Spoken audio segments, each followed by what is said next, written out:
പെട്ടെന്ന് എങ്ങനെ ഒരു ബിരിയാണി തയ്യാറാക്കാം നമുക്ക് നോക്കാം. അതിനായി കുറച്ച് സവാള അരിഞ്ഞതും ഇഞ്ചിയും വെളുത്തുള്ളിയും കൂടെ ഒരു കുക്കറിലേക്ക് ഇട്ട് നന്നായിട്ട് വഴറ്റിയെടുക്കുക.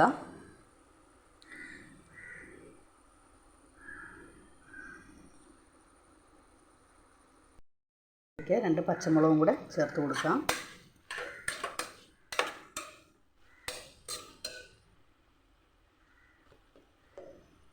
ഇതിലേക്ക് കുറച്ച് കുരുമുളക് പൊടി കൂടെ ചേർത്ത് കൊടുക്കാം. നന്നായിട്ട് വഴണ്ടതിന് ശേഷം വേണം കേട്ടോ കുരുമുളക് പൊടി ചേർക്കാൻ. കുരുമുളക് പൊടി ചേർത്ത് കൊടുക്കാം. ചിക്കൻ ആയതുകൊണ്ട് നന്നായിട്ട് വഴറ്റിയതിന് ശേഷമേ പൊടികൾ ചേർക്കാവുള്ളൂ. അല്ലെങ്കിൽ ചിക്കൻ പെട്ടെന്ന് വേകുന്നതുകൊണ്ട് സവാളയൊക്കെ വേകാതെ കിടക്കും.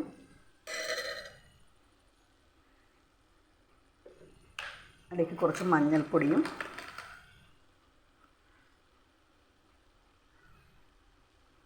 കുറച്ച് മഞ്ഞൾപ്പൊടി മതി കേട്ടോ, അല്ലെങ്കിൽ നമ്മുടെ ചോറിലേക്കൊക്കെ ഒരുപാട് മഞ്ഞൾ കളർ കയറി പിടിക്കും. കുറച്ച് മഞ്ഞൾപ്പൊടിയും കുറച്ച് മുളക് പൊടിയും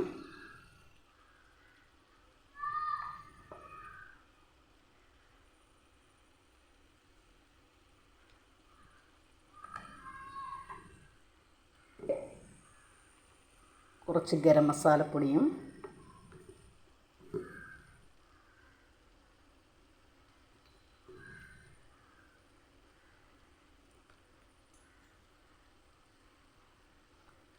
കൂടി ചേർത്ത് നന്നായിട്ട് യോജിപ്പിച്ച് കൊടുക്കണം.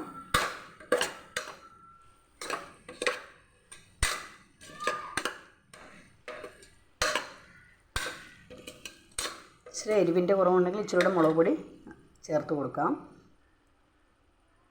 ഇച്ചിരി മുളക് പൊടി ഉണ്ടെങ്കിൽ നല്ല കളറിൽ ഇറച്ചിയിരിക്കും. ഇല്ലെങ്കിൽ ഇച്ചിരി കളർ കുറഞ്ഞിരിക്കുമ്പോൾ ചിലവർക്കത് ഇഷ്ടപ്പെടില്ല. അതുകൊണ്ട് കുറച്ച് മുളക് പൊടിയും കൂടെ ഇട്ട് കൊടുക്കാം.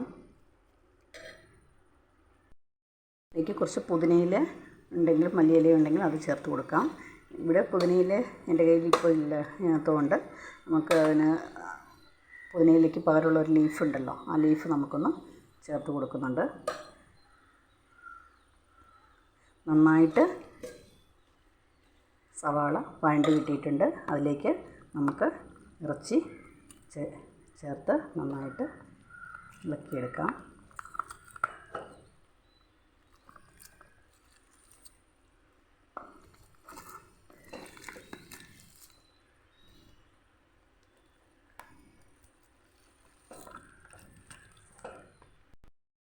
മസാല നന്നായിട്ട് ഇറച്ചിയായിട്ട് നന്നായിട്ട് യോജിപ്പിച്ച് കൊടുക്കണം.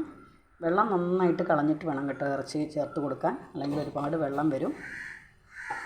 ഇനി ഒരു 5 മിനിറ്റ് നമുക്ക് 5 മിനിറ്റ് തീരെ നന്നായിട്ട് വെന്ത് പോകണ്ട, കുറച്ച് വേവ് കുറച്ച് നമുക്ക് ഇറച്ചി വേവിച്ചെടുക്കാം.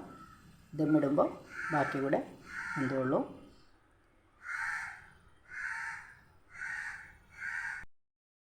ഇറച്ചി നന്നായിട്ട് ഇളക്കി കൊടുത്തു കഴിഞ്ഞ് വെള്ളം ചേർക്കാതെ തന്നെ നമുക്ക് വേവിച്ചെടുക്കണം. അതിനായി വെള്ളം കുറച്ച് വരാൻ വേണ്ടിയിട്ട് നമുക്ക് ചെറിയ തീയിലിട്ട് ഒന്ന് ജസ്റ്റ് വേവിച്ചതിന് ശേഷം മൂടി വെച്ച് വേവിക്കുന്നതായിരിക്കും നല്ലത്. അല്ലെങ്കിൽ അടിയിൽ പിടിക്കാൻ ചാൻസ് ഉണ്ട്. കുറച്ച് ടൈം കുക്കറിലൊന്ന് തുറന്ന് വെച്ച് ഇളക്കി നന്നായിട്ട് കൊടുത്തതിന് ശേഷം കുക്കർ അടച്ച് വെച്ച് വേവിക്കാം.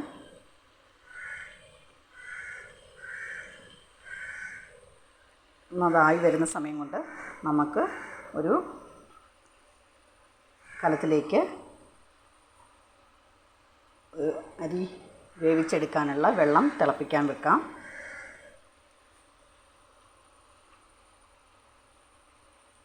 ഒരു 3 ഗ്ലാസ് അരിക്കുള്ള വെള്ളമാണ് വെച്ചിരിക്കുന്നത്. 3 ഗ്ലാസ് അരിക്കുള്ള ഇറച്ചിയാണ് നമ്മളിപ്പോൾ ചെയ്തുകൊണ്ടിരിക്കുന്നത്. വെള്ളം തിളയ്ക്കുമ്പോൾ അതിലേക്ക് ഇച്ചിരി കറുവാപ്പട്ടയും ഗ്രാമ്പും ഏലക്കായും ഒക്കെ നമുക്ക് ഇട്ട് കൊടുക്കാം. ആവശ്യത്തിന് ഉപ്പ് ഇട്ട് കൊടുക്കാം. നമുക്ക് ആവശ്യത്തിന് ഉപ്പ് ഇട്ട് കൊടുക്കാം. വെള്ളം വറുത്തുനിന്ന് കളയുന്നത് കൊണ്ട് ഇച്ചിരി കൂടുതൽ ഉപ്പിട്ട് കൊടുക്കണം.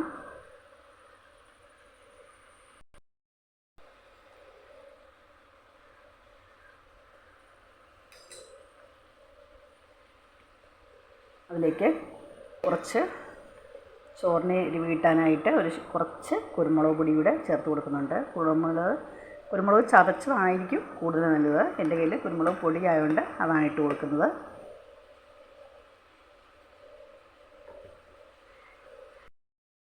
ഗ്രാമ്പും ഒക്കെ ചതച്ചിടുന്നതായിരിക്കും നല്ലത്. എൻ്റെ കയ്യിൽ അതിൻ്റെ പൊടി ഇരുന്നത് കൊണ്ട് ഞാൻ ആ പൊടിയും കൂടെ കുറച്ച് ചേർത്ത് കൊടുക്കുകയാണ്.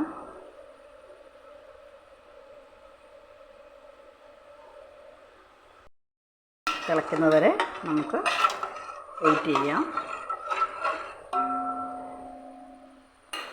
അപ്പോൾ ആ സമയം കൊണ്ട് കുക്കർ നമുക്ക് നന്നായിട്ട് ഇറച്ചി ഇപ്പം അടിയിലൊക്കെ വെള്ളമായി തുടങ്ങിയിട്ടുണ്ട്. അതുകൊണ്ട് നമുക്ക് കുക്കറിന് ഒരു 3 മിനിറ്റ് അടച്ച് വെച്ച് വേവിക്കാം. ചിക്കനാണെങ്കിൽ ഒട്ടും വേവില്ല, 3 മിനിറ്റ് വേവിച്ചാൽ മതിയാവും. അടച്ച് അര വേവിൽ ഇറച്ചി ഒരര വേവിൽ വേവിച്ചെടുക്കുകയാണ്. നമ്മുടെ അരിയിൽ വെള്ളം തിളച്ച് തുടങ്ങിയിട്ടുണ്ട്. അതിലേക്ക് നമുക്ക് അരി നന്നായിട്ട് കഴുകി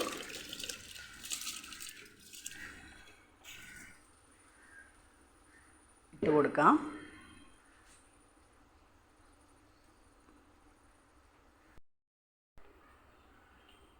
ഞാനിവിടെ ചെറിയ അരിയാണ് എടുത്തിരിക്കുന്നത്. അതുകൊണ്ട് പെട്ടെന്ന് വെന്ത് കിട്ടും. നന്നായിട്ട് കഴുകിയതിന് ശേഷം ഇട്ട് കൊടുക്കുകയാണ്. ചോറിലേക്ക് കുറച്ച് എണ്ണയുടെ ഒഴിച്ച് കൊടുത്താൽ ചോറ് ഒട്ടിപ്പിടിക്കാതിരിക്കും. അതിനായി കുറച്ച് ഓയിൽ ഒഴിച്ച് കൊടുത്തിട്ടുണ്ട്. നന്നായിട്ട് ഇടയ്ക്കിടയ്ക്ക് ഒന്ന് ഇളക്കി കൊടുക്കണം, അടിയിൽ പിടിക്കാതെ.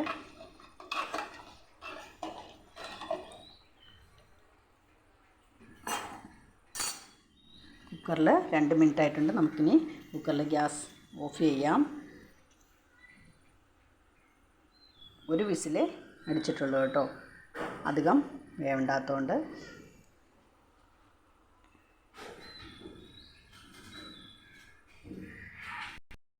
ഒഴിച്ച് കൊടുത്ത് അതിലേക്ക് സവാള കുറച്ച് വറുത്തെടുക്കാം. ഒരു മൂപ്പെത്തുമ്പോഴത്തേനും നമുക്ക് കുറച്ച് കശുവണ്ടി പരിപ്പ് കൂടെ അതിൻ്റെ കൂടെ ചേർത്ത് കൊടുക്കാം.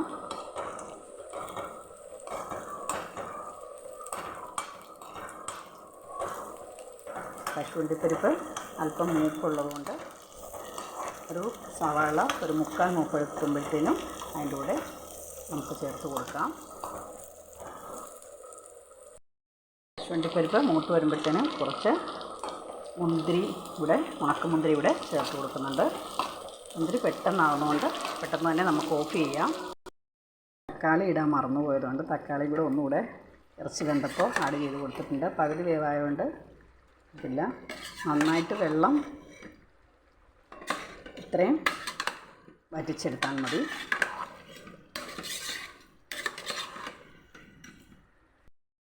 ചോറും വെന്ത് കിട്ടിയിട്ടുണ്ട്. നമുക്ക് ഇനി ഊറ്റിയെടുക്കാം. നന്നായിട്ട് വെന്തിട്ടില്ല, ഒരു അര വേവേ വേന്നിട്ടുള്ളൂ. അത് നമുക്ക് ഊറ്റിയെടുക്കാം. ബിരിയാണി മൊത്തമാക്കാൻ പറ്റുന്ന ഒരു പാത്രം എടുത്ത് അതിലേക്ക് നെയ്യ് അപ്ലൈ ചെയ്യുക. നെയ്യ് കനത്തിൽ പുരട്ടിയാലും കുഴപ്പമില്ല, നമുക്ക് നെയ്യുടെ ആവശ്യമുണ്ട്. നന്നായിട്ട് പാത്രത്തിൽ ചുറ്റിലും നന്നായിട്ട് അപ്ലൈ ചെയ്ത് കൊടുക്കണം. അതിലേക്ക് നമ്മൾ ചോറ് ഇടാൻ പോവുകയാണ്. നമ്മൾ ഒരു പകുതിയോളം ചോറ്, പകുതിയിലും കൂടുതൽ ചോറ് ഒരു അടിയിൽ നിരത്തിയിട്ടുണ്ട്.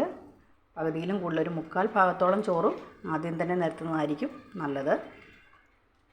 അതിലേക്ക് നമ്മുടെ കയ്യിൽ പുതിനയിലയും മല്ലിയിലയും ഇല്ലാത്തതുകൊണ്ട് അത് ഞാൻ കുറച്ച് ഉണങ്ങി വെച്ചിട്ടുണ്ട്. അത് നമ്മളൊന്ന് തൂവി കൊടുക്കുകയാണ്. എപ്പോഴും കിട്ടാൻ ബുദ്ധിമുട്ടാണ് പുതിനയിലയും മല്ലിയിലയും. അതുകൊണ്ട് ഉണങ്ങിയതാണ് ഞാൻ യൂസ് ചെയ്യാറ്. അതിലേക്ക് കുറച്ച് വാനില എസൻസും കൂടെ ആഡ് ചെയ്തു. വാനില എസൻസ് ഇത്തിരി വെള്ളം കൂടി കൂട്ടി കലർത്തിയാണ് ചെയ്തിരിക്കുന്നത്. അപ്പോൾ അതിൻ്റെ കൂടുതൽ സ്മെല്ല് ആവാണ്ടിരിക്കും.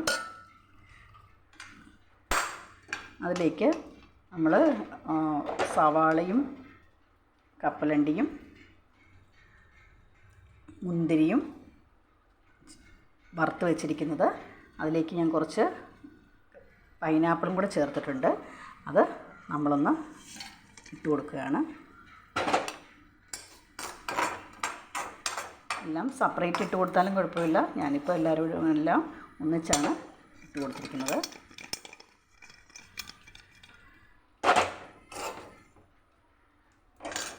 അത് അതിന് മുകളിലേക്ക് ഒന്ന് നിരത്തി കൊടുത്തിട്ടുണ്ട്.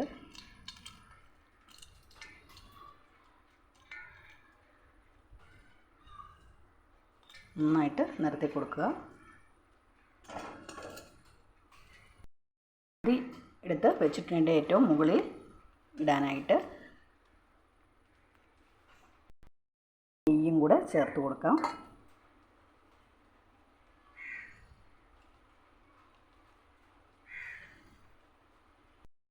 ഇതിലേക്ക് നമ്മൾ ഇറച്ചി വേവിച്ചതുകൂടെ അടുക്കിലേക്ക് ആഡ് ചെയ്തിട്ടുണ്ട്. ഇറച്ചി ഇതുപോലെ ചോറിൻ്റെ സെൻട്രൽ ഭാഗത്ത് വരുന്ന രീതിയിൽ ഇട്ട് കൊടുക്കുന്നതായിരിക്കും നല്ലത്. നമുക്ക് വിളമ്പിയെടുക്കാൻ എളുപ്പമായിരിക്കും. അതിൻ്റെ മുകളിലേക്ക് ബാക്കിയുള്ള ചോറും കൂടെ നമുക്ക് ഇട്ട് കൊടുക്കാം.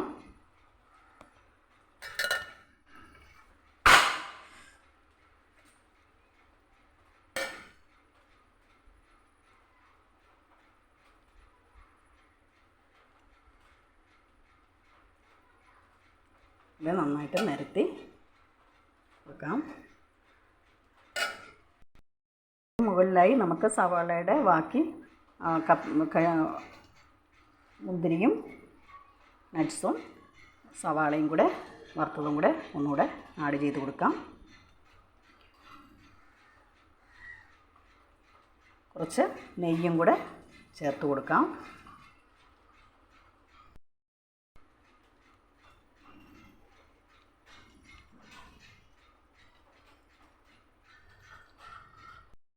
നന്നായിട്ട് നെയ്യ് ഒഴിച്ച് മുകളിലും കൂടെ കൊടുക്കണം.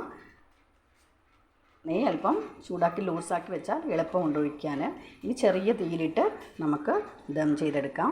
നന്നായിട്ട് അടച്ച് വെച്ച് ചെറിയ തീയിലിട്ട് ദം ചെയ്തെടുക്കാം. ചെറിയ തീയിലിട്ട് നമുക്ക് നന്നായിട്ട് അടച്ച് വെച്ച് ദം ചെയ്തെടുക്കുകയാണ്. വലിപ്പമുള്ള ബർണറിൽ വെച്ചാൽ അതായിരിക്കും കൂടുതൽ നല്ലത്. ചെറിയ ബർണറിൽ വെച്ചാൽ അടി പിടിക്കാൻ ചാൻസ് ഉണ്ട്. തീരെ ചെറുതല്ല, ഒരു മീഡിയം തീയിലിട്ട് വെക്കാം. മീഡിയത്തിലും കുറച്ചുകൂടെ താഴ്ത്തി വെച്ചാലും കുഴപ്പമില്ല. നമ്മൾ ദം ചെയ്തെടുക്കുകയാണ്. ഒരു 10 മിനിറ്റ്